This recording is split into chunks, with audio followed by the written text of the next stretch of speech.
My guest today is Jordan Schroeter, who's a filmmaker, pastor, speaker, stand-up comedian, and podcaster. Jordan was born with a severe physical disability called spinal muscular atrophy. In today's episode, Jordan will inspire you to overcome any obstacle you may face. Welcome to Lifeology. Thank you. It was nice to meet you. I guess you were in the pitch session through Blue Talks. So one of my good friends, Corey Poirier, who's been on my show several times, has this great organization where it allows for people like yourself to be able to find different shows. And so I guess you had heard me speaking there. So I'm really honored that you wanted to be a guest on my show today. Oh yeah, it's a pleasure. When you were talking about lifeology and all that, I'm like, oh, that's a great concept, and this guy seems really genuine, and I would love to have a conversation with him. And after all this time, here we are. Here we are. Yes. Well, like I said, it's an honor for you to be here today. So you've done so many things, and so what I love about Lifeology is I get to meet wonderful people like yourself, and we all have a story. You know, sometimes we all have some form of disability, whether it's an obvious disability or not obvious disability. But we always have something that we're dealing with, and so your story Mhm. today is going to be very inspiring, or is very inspiring. So I wanted to kind of ask you some questions about that, if you don't mind. So you were born with this atrophy, the spinal muscular atrophy, and that's what you knew. And so, growing up with this—I don't want to call it disability. With what should I call it? You're growing up Uh, with who you are, the way you are. yeah, I just say like disability or whatever. I Okay, don't know. I'm fine with any kind of word, really. okay. Because I want to be very mindful because I don't have Yeah, your for sure. specific disability, so I want to be mindful Right, of what to say because I don't want to be rude or right. just assume. So growing up with your disability, you were born with that, and so that's all you knew. When did you hmm start to realize that you may be different than other people, or they may be different from you?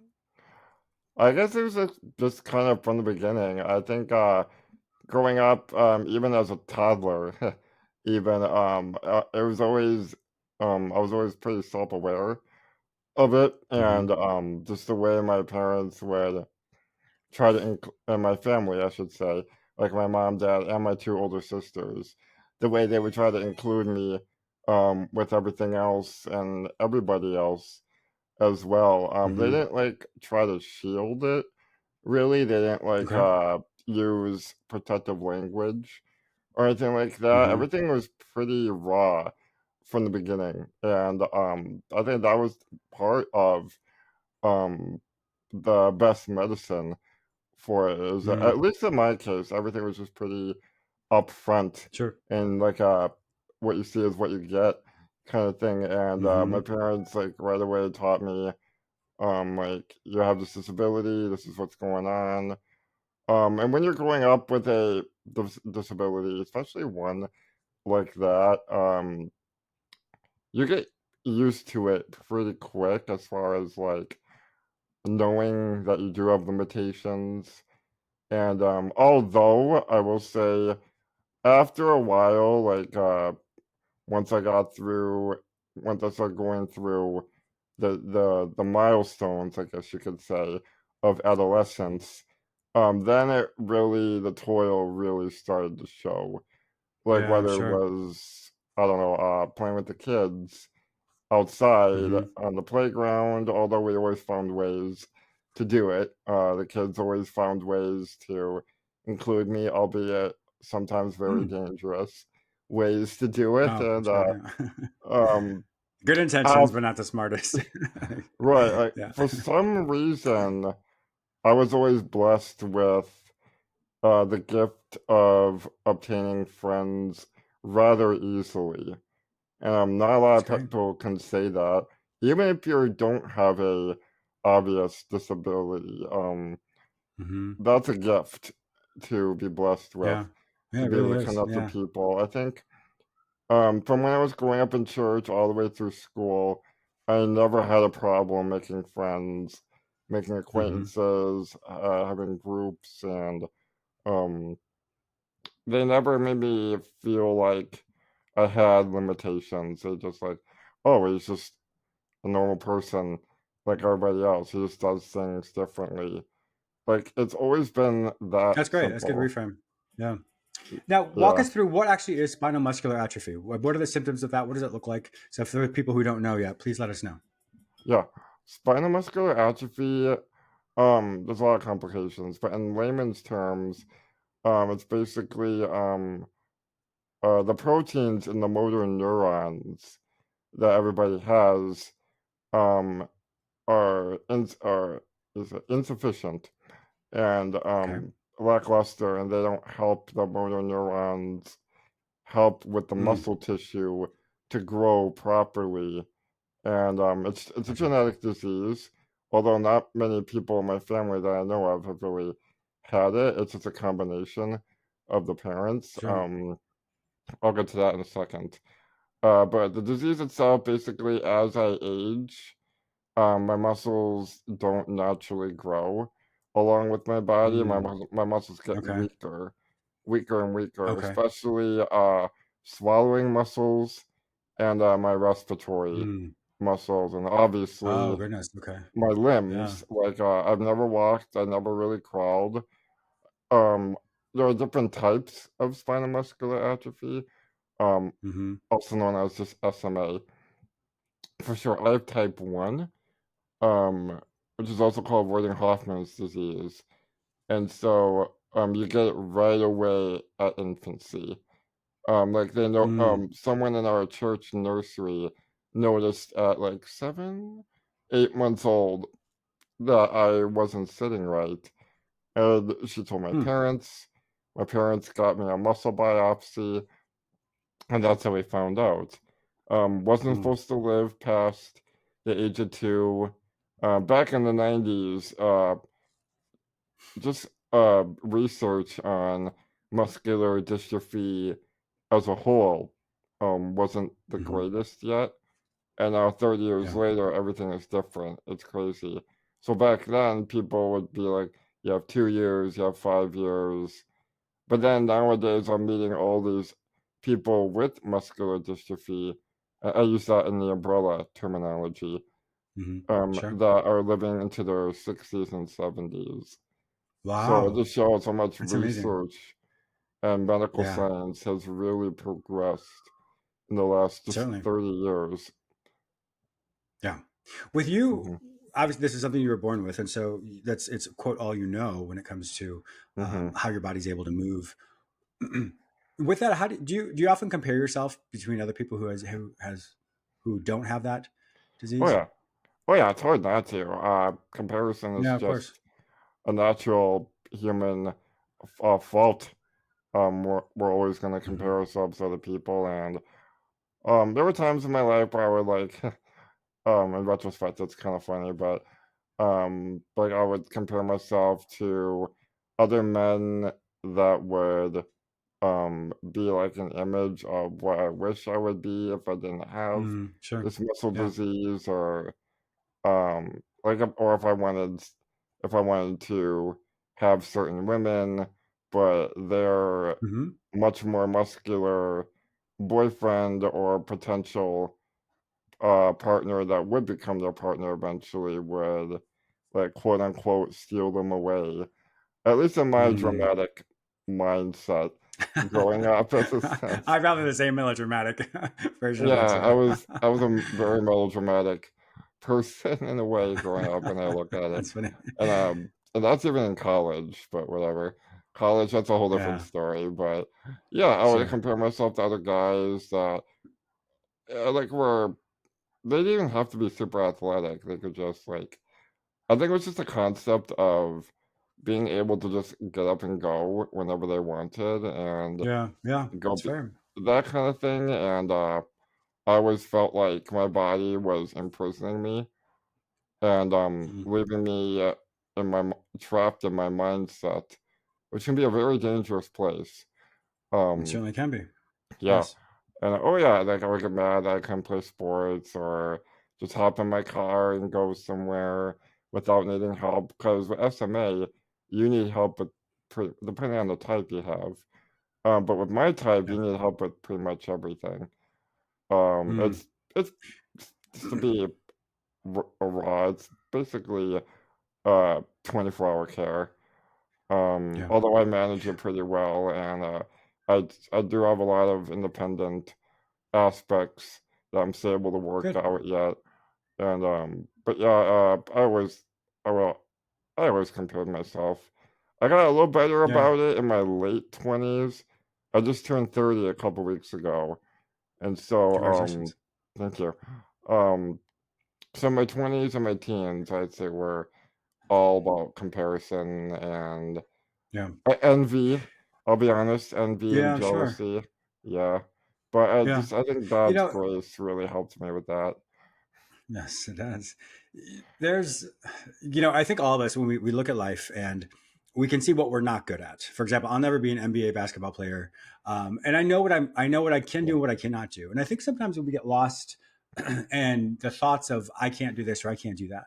But if we reframe it to say, but I can do this. I can talk Mhm. to people. I can connect with people really well. That is a gift I have that some people don't have. Just like you said, you have the gift of making friends. So I think any of us listening today, it's not focusing on what we can't do, but focusing on what we can do. What are our specific gifts? And so for you, I was reading, you are a filmmaker, a pastor, speaker, stand-up comedian, podcaster. I mean, there's so many things that you have already that you can do. When did you make that transition to focus on what you are able to do as opposed to things you cannot do? It was a little bit off and on, throughout my teens, I would say. I think it kind of started like there were little sprinkles of it throughout my childhood. Like growing up, I loved film and watching movies. I didn't know how much I really loved it until I really understood it more and studied it. Yeah. So that kind of started when I was homeschooled, and when I was done with homeschool, my mom would and I would watch a movie or something, and then that got me into the love of movies. And then I was loved playing with recording devices, even Mm-hmm. just stupid little those Play School branded microphone Uh-huh. things. I just play with those, and uh, but I kinda took a break, I guess, on that for a while until later. I think when I was, like, 14, 13, I started to Mm-hmm. really kind of play more with video cameras and, video editing software, and my best friend Joshua and I grew up on a farm, so we would play with my Oh, interesting. JVC, video camera and record just dumb videos, and YouTube was fairly new at the time, and Mm-hmm. well, pretty much brand new. And then we would upload them there, and then I would play with again video editing and try my own thing. So I'm totally self-taught, and then Yeah, that's but I great. think writing was also something I really liked to do. I did that in like third grade all the way up. I like to make up stories. Like, growing up in the 90s and early 2000s, we had those like edutainment computer games. And Yeah, I remember this. so, like, a lot of times we can make up stories. I would do that. And in middle school, was weird. Middle school is always pretty weird for people, but in middle school, Yeah. I would have meetings every year with my teachers, therapists, and my parents. It's called an I think it's did they change it? I think it's an IEP. Trying to remember, they call it an Okay. IEP. Individualized Individual. educational plan. Uh-huh. Yeah, yeah, that's what it Uh-huh. was. And so they try to keep reality in there a lot. Like, they'd be like, "Okay, Sure. what do you wanna do when you get to high school and onwards?" Like, they Mm-hmm. just drop that on you in those meetings. It's just like, Yeah. "Well, I wanna be a writer. I wanna be a creative writer." And they're like, "Oh, you could, but, that's really hard to get a job into, and you gotta be really good at it." So in my little mind, that was like a, um, pretty crushing. Um, Yeah, I so that's bet. just one Yeah. example. Yeah, so, like, just, like, going through school and stuff, I would, like, get those little moments of being told I couldn't do something, and just life in Mm-hmm. general, getting told I couldn't do something, and that kinda hindered me for a while, and then after a Yeah. while, I think it was late high school, I just kinda put that aside. My confidence really grew senior year when I sang in my school talent show. I think that was, Oh, like wow. I think that was, like, the beginning of, like, just doing Mm. it because I wanna do it, and doing it Yeah. because I know I can. I think those are my baby steps in believing in myself, and then throughout Mm-hmm. college and all that, I really and beyond, I really dove into mastering, learning how to write and video editing and doing filmmaking. And then I finally made my first movie in 2017. I shot it. Wow. Very small crew, although barely a crew. It was like just me, my buddy Mike, who really helped me with the cinematography, and one of my best Right. friends, Adam, who's an actor, and um, and my other friend who I met new at the time, Nicole. We made a movie called Thorns, and that was completely shot on an iPhone 6S and a one of them Hmm. fancy iPhone gimbals. And so that was another big step. And I think a lot of what hindered me as well was just I think I was just Hmm. uncomfortable with my body, if I'm gonna be honest. Mm. Not just Sure. look Yeah. wise, but physically, like pain wise. And so Mm. for the longest time, like 26, 27 years, um, I grew up with a Mickey button feeding tube, from like the age of 2 all the way up to the age of like 27. Oh, And wow. in Wow. 2020, I got that taken out because I was just done with it. I took that out. My body went through a little bit of a relapse with it. It kind of, I had to like Hmm. restart my whole body basically, Mm. and I could eat without it then. I just pushed myself so hard Wow. That's to impressive. change and reset my entire lifestyle and my body. And I mean, I lost my life a couple times because of it. Mm. Like I was in the hospital in and out for 7 weeks, and Wow. just a lot of issues. But like that just blew my confidence away and just Yeah. way up. And I just started just doing, you know what, I'm just with determination and perseverance is what really, and God's grace is what really helped me change and go after filmmaking, um, hire a crew, which I've been doing now. I shot my newest film, The Rose of Sharon, in 2021 with like a full crew and It's just amazing. going into movie festivals, winning awards, and my That's speaking got a wonderful. lot better. I went to school or at college and grad school to be a preacher.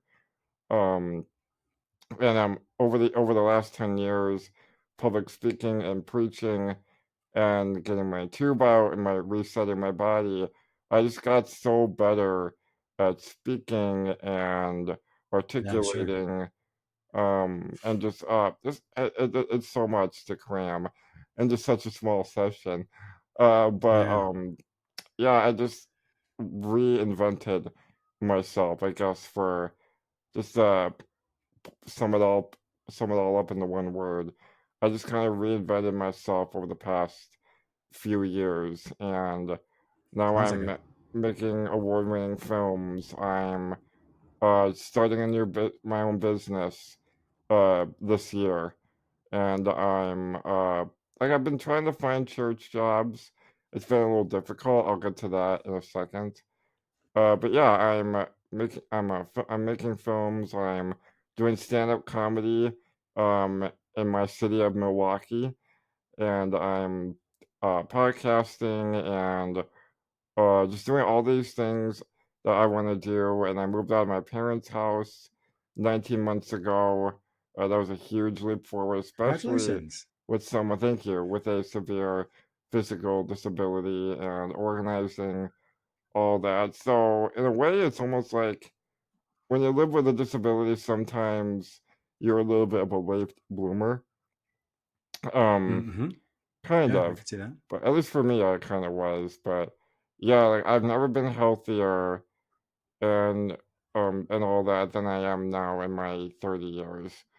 And yeah, just all of it was just little moments and friends and family that helped me along the way. It's really been a journey, just Yeah. uh getting to where I am. It was never like one moment. It was just little things sprinkled throughout here and there, these little God moments, and just things I had to wait until I got to that part to Yeah. understand. Yeah, we only have a couple more seconds here, but I think that's a really so many takeaways. Congratulations on all the things you've done. But I Thank think you. that is something to really consider is the waiting part because our time will come. And so for you, you like you said, you're a late bloomer, but you bloomed into yourself and you continue to bloom in that. I think that's a Right. really good lesson for all of us, as I said, because Hmm. that is something where we can give up hope, and there's always hope, but sometimes we have to press on a little bit longer. Right. And just like you, as the inspiration you are today, you will be able to find with the next journey and what that looks like for ourselves. Right. So, Absolutely. And then well, unfortunately, our time is up, Jordan. If yeah, go ahead. Go no, ahead. that's it. And then I'm giving a TED talk later this year, and I never thought that would happen, Oh, but great. yeah. Yeah. Congratulations. That's absolutely inspiring. I'm so honored that you're on my show to share your story. And I know for years to come, you'll continue to inspire people as well. So Hmm. congratulations on everything. Congratulations on overcoming the obstacles and limitations that you were told you have. And sometimes your Hmm. physical limitations, you are, like, as I said, an inspiration to all of us that no matter what life gives us, we can always overcome it. If our Right. viewers and listeners want to find out more information about you and to learn about all the things you're doing, all the fantastic things you're doing, where will they find this information online? They can find me on social media at Jordan Schroeter, with a T, not a D. And on Instagram, you can look me up at Crazy J on Reels. Same thing with my TikTok. My podcast is called Handy Schlepped. That's HANDISCHLAPPED. It's on all platforms. Wonderful. My viewers and listeners also know that if you can't find this information in another place, simply go to the show notes at jamesmillerlifeology.com and link it with Jordan Schroeter and all of his information. Jordan, thank you once again for being a wonderful guest. Thank you very much. God bless you.